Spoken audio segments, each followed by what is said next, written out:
Então, o título do pensamento que eu vou conversar com vocês hoje é: quem é você? Se eu perguntar, para cada um de vocês, individualmente, você sabe me responder? Quem é você? Levanta a mão assim, quem sabe? Bem alto, porque essa luz aqui não deixa eu ver. Legal, bastante gente. E sabe por quê? Isso, porque eu tenho entendido que nós sabermos a nossa identidade é um dos pontos centrais da nossa vida. Quando nós sabemos quem somos, nós sabemos por que nós fazemos tudo o que nós fazemos. E daí não é qualquer coisinha que nos abala, qualquer coisinha que mexe conosco, que nos deixa desconfortáveis, que nos faz nos sentir pisando em ovos. E isso faz toda a diferença. Não é verdade? Quando você vai num lugar seguro, sabendo quem você é, o que você vai fazer, diferente de você entrar com medo, receoso, com medo de aprovação. Então precisamos saber quem somos. Precisamos. Se nós olharmos na Bíblia, o diabo tentou o próprio Senhor Jesus na identidade dele. Porque se ele sabia que se Jesus titubeasse em quem ele era, o diabo venceria. Quando ele tentou Jesus lá no deserto, ele falou: se tu és o Filho de Deus, trazendo dúvida para Jesus. Faça isso, faça aquilo. E ele age assim conosco também. Mas muitas vezes, diferente de Jesus, a gente duvida de quem nós somos. E daí nós temos atitudes que não condizem com a realidade de quem nós somos. Consegue me entender? E eu quero usar alguns textos bíblicos para que eu e você possamos avaliar, ver onde nós estamos e caminhar em direção àquilo que nós já somos em Cristo, aquilo que Deus já disse que nós somos. O que Deus disse que nós somos na palavra dEle, que é a verdade imutável. Ela é a mesma ontem, é hoje e será para sempre. Essa é a verdade. Não o que a ciência hoje acha que é, mas amanhã muda. Nós hoje mesmo estamos vivendo um tempo de muitas incertezas, não é? Uma hora é isso que é bom, outra hora é aquilo que é bom, uma hora isso pode, outra hora é aquilo. A Bíblia não é assim. A Bíblia é constante, verdadeira, poderosa. E a Bíblia diz que você e eu somos filhos de Deus. E mais do que filhos de Deus, nós somos filhos amados de Deus. Você sabia que Deus me ama e Deus ama você? Profundamente, independente do que nós façamos? Mas mais do que me amar e amar você, sabia que Deus gosta de você? Deus gosta de passar tempo com você. Deus gosta da tua companhia. Deus olha para você e sorri. A Bíblia diz que nós somos reis e sacerdotes, que nós somos justos, puros, santos, que não há condenação para nós. A Bíblia diz que tudo o que nós fazemos prospera, que nós somos mais que vencedores, que nós fomos feitos livres, que nós não somos deste mundo, que nós somos uma nova criação em Deus. Isso é o que nós somos e muito mais. Apenas algumas coisas. E o meu primeiro ponto, minha primeira pergunta para nós é: você é dos que veem e creem no que a palavra de Deus diz? Vem comigo para uma história que está lá em Números, capítulo 13. Nós vamos ler alguns versículos dessa história. É a história do povo de Israel, quando eles saíram do Egito, através de todas aquelas maravilhas que Deus fez, que Deus operou no meio do povo e os tirou de lá para levá-los para onde?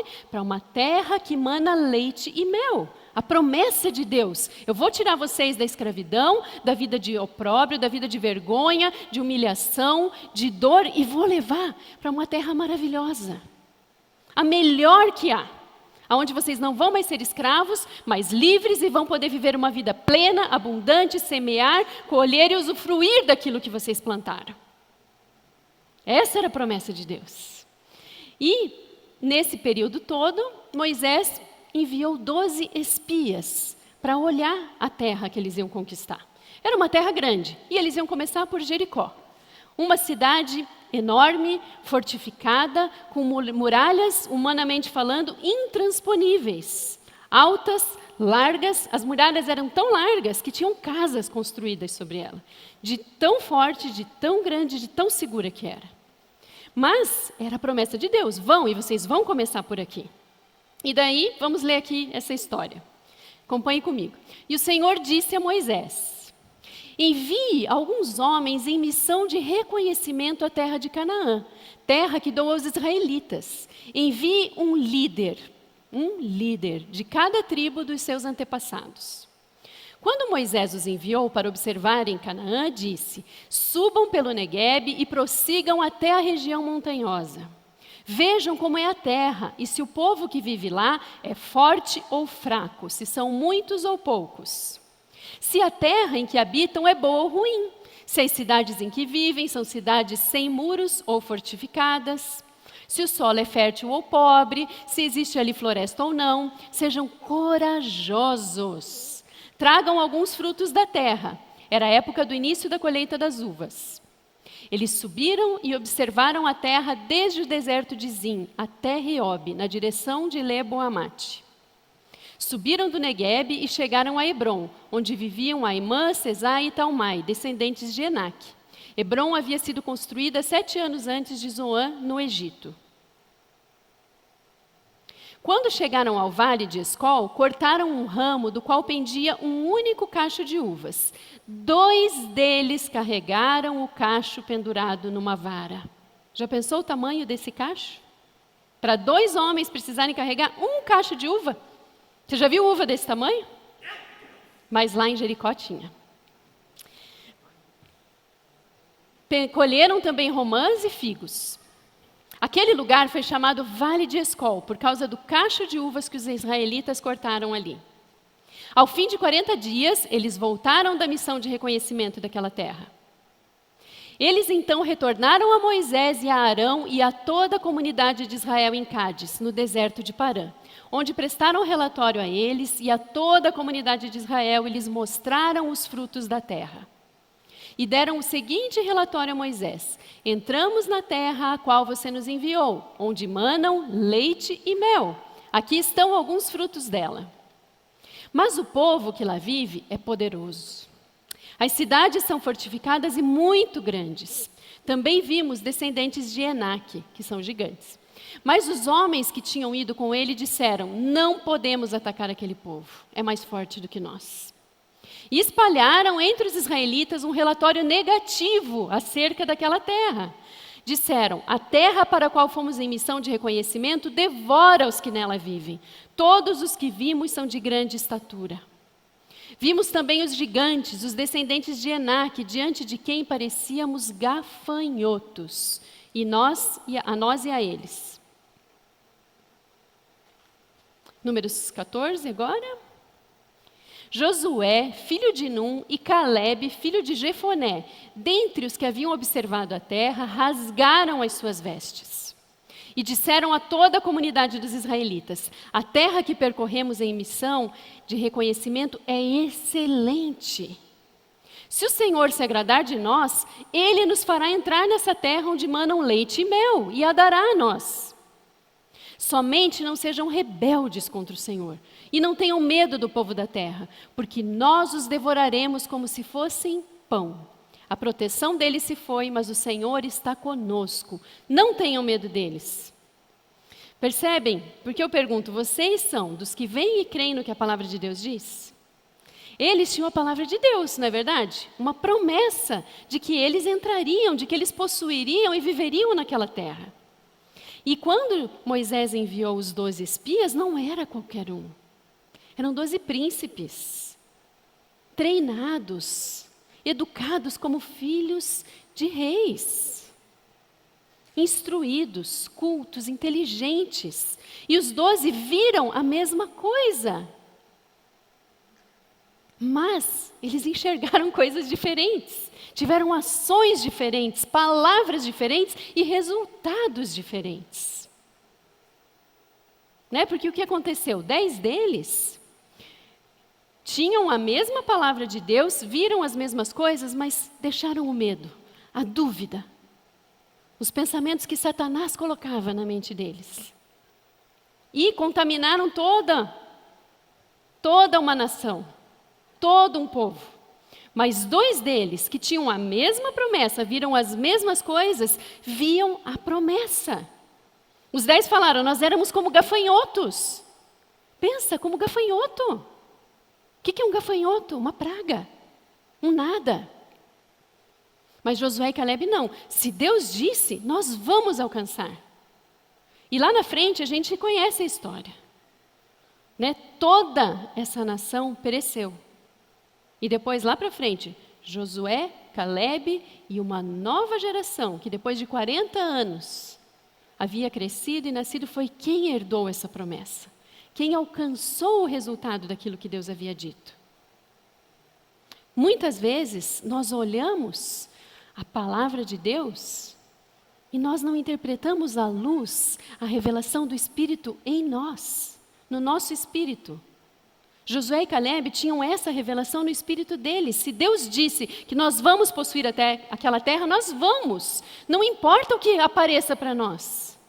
Não importa se os muros são grandes, se as cidades são fortificadas, se ele tem gigantes. Se Deus disse, Ele fará. E eu creio nisso. O como Ele fará, não me importa. Eu simplesmente sigo a palavra dEle.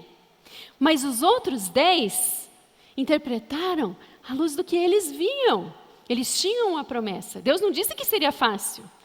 Entrem lá, vai estar tudo livre, lindo, maravilhoso para vocês. Mas Deus disse que estaria com eles. E que eles herdariam a terra.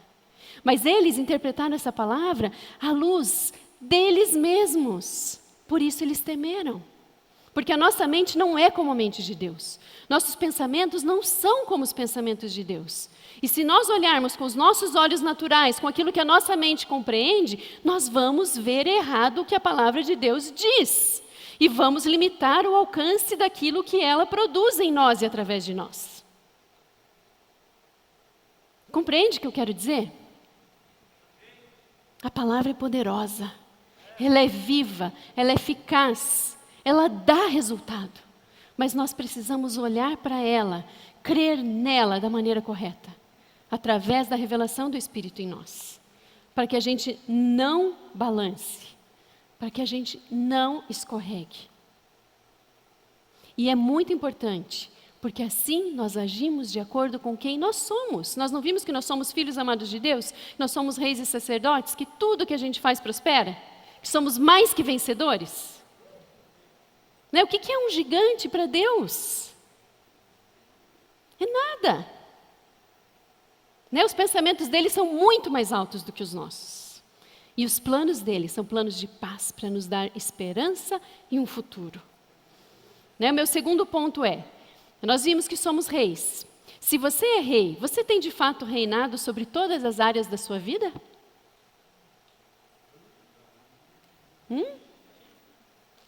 Você tem reinado sobre todas as áreas da sua vida?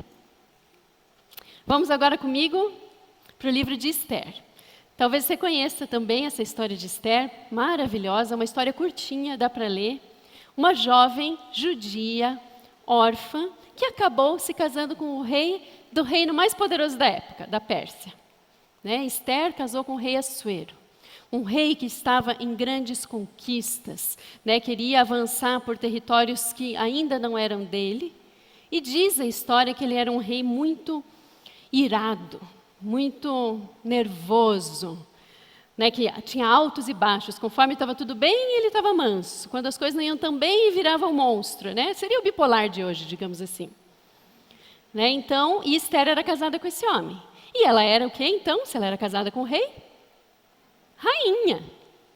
E por muito tempo, Esther era uma rainha que não reinava. É verdade. Ela não usufruía de tudo aquilo que a sua posição lhe dava direito. Por mais que ela soubesse que ela era rainha, que ela tinha direitos, que ela tinha privilégios, responsabilidades, ela vivia aquém do todo que ela era. Né? Vamos ler comigo um texto aqui que está em Esther 4. Antes disso, só contextualizar. Havia um homem poderoso no reino, Ele era conselheiro do rei e ele odiava os judeus. Então ele tramou algo e convenceu o rei de que todos os judeus fossem aniquilados das terras do rei Assuero, e o rei Assuero aceitou. Foi manipulado, enganado ali e aceitou. E daí o primo, na verdade, de Esther, que o criara como filha, ele soube disso e ele foi pedir ajuda para quem? Para Esther. Esther, a rainha, está abaixo do rei, direto ali com o rei. Vou pedir ajuda para Esther, ela vai interceder por nós e vai livrar o povo. E esse é o relato que nós vamos ler.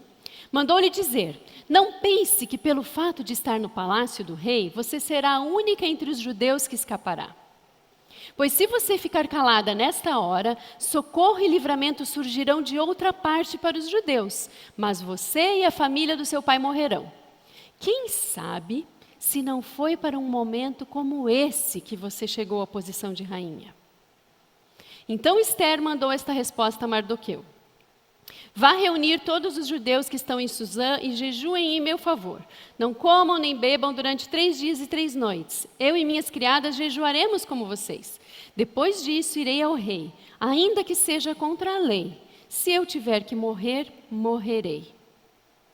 Mardoqueu retirou-se e cumpriu todas as instruções de Esther.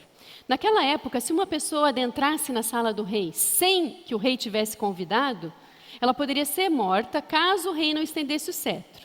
E na época desse contexto todo, o rei não estava num bom momento. Ele havia perdido muitas empreitadas que ele tinha feito contra a Grécia, tinha pedido homens, dinheiro, muita coisa. Então não era um bom momento. Esther sabia. Faz 1 mês que o rei não me chama à presença dele. Faz 1 mês que eu não vejo o rei.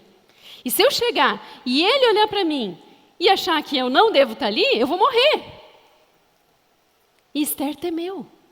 Temeu por sua vida. Essa foi a primeira resposta dele. Por isso que você vê ali que Mordecai diz para ela assim: será que não foi para um dia como esse que você chegou a ser rainha? Se você não fizer nada, de outra parte, Deus vai nos socorrer. Deus tem um compromisso com o povo dele. Deus tem um compromisso com seus filhos. Ele não vai deixar que a gente pereça. Mas ele conta conosco para isso. E ele contava com Esther naquele momento. Mas ela, a princípio, recuou. Uma rainha que não reinava. Mas, quando ela diz: Mordecai, vamos jejuar, e eu vou jejuar. Sabe por que Esther jejuou? Não foi: ai, Deus, amolece o coração do rei. Assim, quando ele me vir, ele vai lembrar que eu sou legal, que eu sou a esposa dele, que eu sou carinhosa, e ele vai me receber. Não foi por causa disso. Esther precisava se ver como rainha. Ela precisava se enxergar como rainha que ela era. Foi por ela.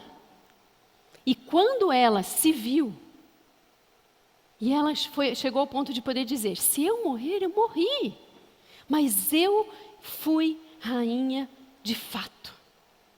No momento que era necessário, eu agi. Eu fiz aquilo que Deus me orientou a fazer. Com coragem.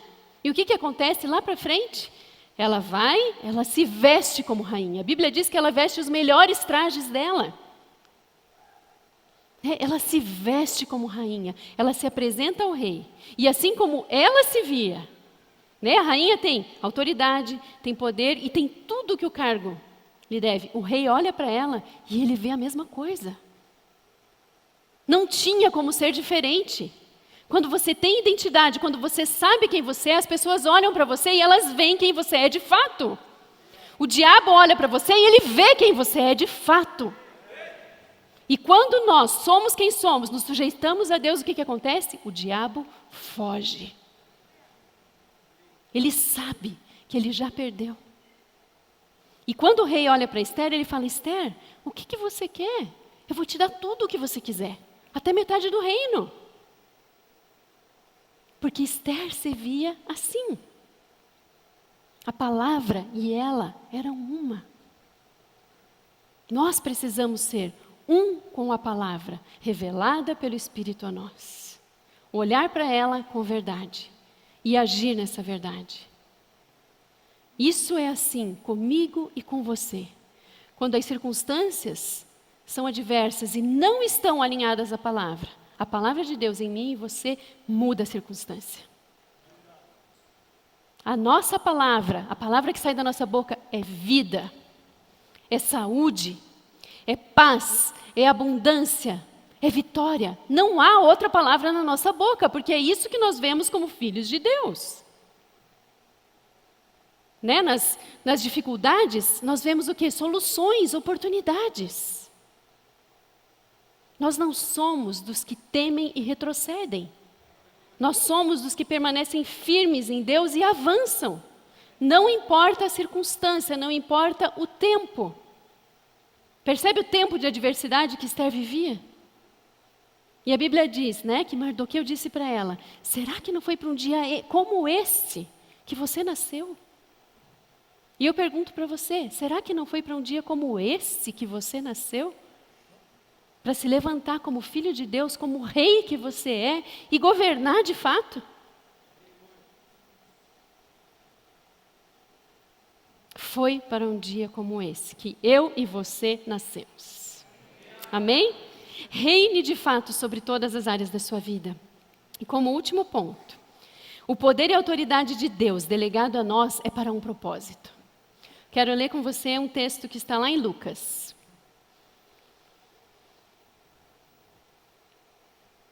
O texto diz assim, não é... Está muito diferente da minha versão, vou falar. É assim, eis que vos dei autoridade para pisar de serpentes e escorpiões, e nada vos fará dano. Essa é a verdade. Pisar sobre serpentes e escorpiões, nada nos fará dano. Nada. E nada é nada. Quando eu penso, o que são serpentes? O que são serpentes? Quando nós lembramos da serpente, lá no Éden, conversando com Eva, atacando a mente de Eva, os pensamentos, a forma como ela se via. O diabo ataca como serpente na nossa mente, para que a gente duvide de quem nós somos, trazendo pensamentos de desânimo, de insegurança, de acusação, trazendo justificativas. Mas não é bem assim. Sabe, chegou o tempo da gente usar desculpa esfarrapada. De interpretar as coisas do jeito que a gente entende e usar como desculpinha. Quer ver? Vou contar uma historinha para vocês. Quando o Gabriel, meu filho mais velho, tinha uns 3 anos, ele sabia, ele gostava muito de jogar bola e a gente jogava bola, mas na sala não podia jogar bola. Porque tinha quadro, porque tinha vaso, porque tinha uma série de coisas e podia até ser perigoso, quebrar alguma coisa, ele se machucar. E eu sou muito tagarela, né? Então meus filhos desde muito pequeno eles falavam bastante, sabiam expressar as coisas mesmo pequenos. E eu lembro que eu estava na cozinha e eu ouvi só um barulho do meu vaso que estava lá em cima da minha mesa de centro caindo e quebrando. Eu tinha 3 assim. Daí eu falei, Gabriel, dele, Daí eu falei, o que aconteceu? Dele, mãe, eu chutei a bola e a bola quis ir lá no teu vaso e ela quebrou o vaso. Verdade? É ridículo, não é? Mas pensa uma criança de 3 anos. É a desculpa dele. Não, eu chutei a bola, mas ela que quis ir lá. Eu não chutei ela lá, foi a bola que quis ir. Mas a gente usa essas desculpinhas com Deus. Vou usar um exemplo. Quando a gente recebe o amor de Deus, desde o momento da saudação, o Tiago falou, nada pode nos separar do amor de Deus. E isso é a verdade.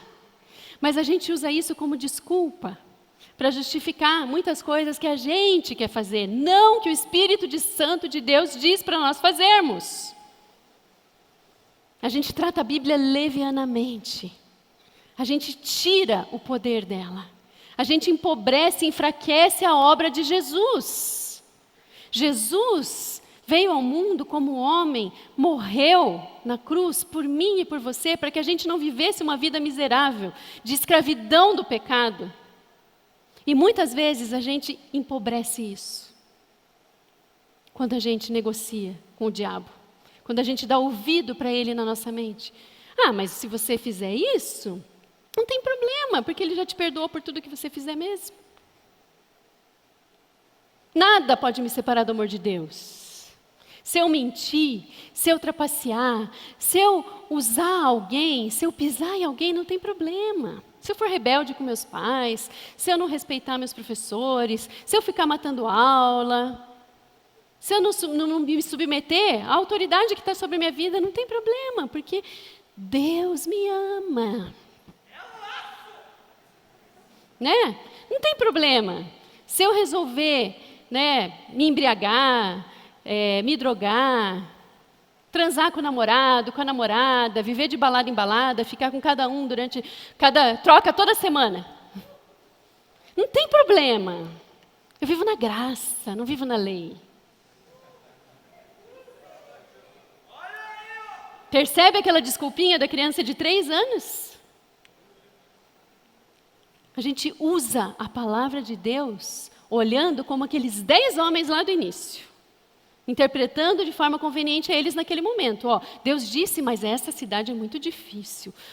Tem gigante, ela é boa sim, mas tem gigante, então acho que é melhor a gente não ir para lá, não. Quando é conveniente, a gente interpreta de um jeito a nossa luz. Percebe? Escorpiões é a mesma coisa. É pequenininho, letal, escuro, fica ali escondidinho, mas quando pica, um veneno de escorpião da cobra, eu não sou especialista nisso, mas eu sei que causa paralisia, dor, cegueira, morte. Quando Eva conversou com a serpente, o que aconteceu? Ela foi picada, porque ela fez o que a serpente soprou para ela fazer. Não é verdade? E depois ela ainda deu para Adão, que também ouviu o que Eva disse que a serpente tinha contado para ela. E o que aconteceu com eles? Eles fugiram de Deus. Deus continuava amando, Deus continuava indo até eles, mas eles se afastaram de Deus. Então, é verdade sim, o amor de Deus por mim não muda. Mas isso não é desculpa para eu pecar. Sabe uma coisa, quando eu entendi, quando eu era jovem, eu já fui jovem igual vocês? Já namorei igual vocês? E eu posso dizer para vocês, a melhor coisa da vida é encontrar uma pessoa. Que seja o teu amigo, que seja o teu parceiro, que seja o teu amor, que vai estar com você sempre, em todos os momentos. E não trocando, experimentando por aí, mas ter uma pessoa. Mas sabe, quando na minha época de namoro, algo que mais sempre, meu pai não precisava dizer, meu pastor não precisava dizer, ninguém precisava dizer. Eu tinha uma consciência tão grande, Deus me ama, eu sou filha de Deus. E como que eu vou entristecer o meu pai?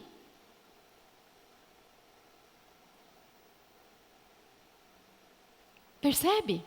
Quando você experimenta de verdade, mas de verdade, o amor de Deus, e você tem consciência de que você é amado, isso te livra do mal. Lá em Gálatas 5:1 diz que nós fomos para a liberdade, Cristo nos libertou. Permanecei, pois, firmes e não vos submetais de novo ao jugo da escravidão. O diabo, ele veio para roubar, matar e destruir. E é isso que ele faz, e é isso que ele vai fazer. Em algum momento ele vai cobrar caro de você. Começa com acusação, começa com vergonha, e em algum momento você vai sentir na pele a dor que ele vai causar.